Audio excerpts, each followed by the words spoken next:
Bugün çərçivə sənədinə yeni gəlmiş SWOT texnikasından danışacağıq. Nədir SWOT texnikası? İş metodlarından biridir, yəni iş üsullarından biridir.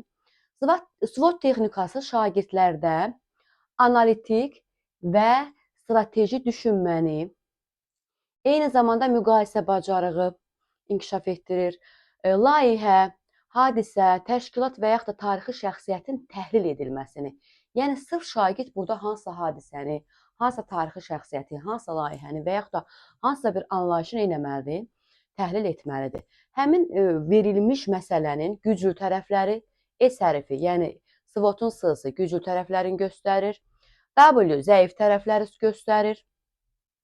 O imkanlardır. T isə təhlükəli tərəfləri göstərir. Həmişəki kimi ingilis dilindən tərcümə olduğuna görə bu hərflər ingilis dili sözlərinə uyğunlaşdırılıbdır. İndi sizə bir nümunə üzərindən izah edəcəm. Şagirdlərə mövzu vermişəm. Deyirəm ki, uşaqlar 20 yanvar hadisəsini SWOT texnikası ilə təhlil etmək lazımdır. Necə təhlil edəcəklər?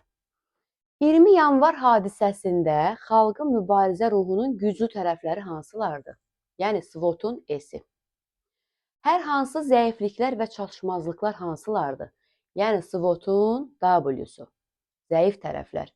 Hansı imkanlar xalqın mübarizəsinə kömək etdi? Yəni olacaq SWOT-un O-su. Hansı təhlükələr Azərbaycan xalqını təhdid etdi? Bu da olacaq SWOT-un T-si.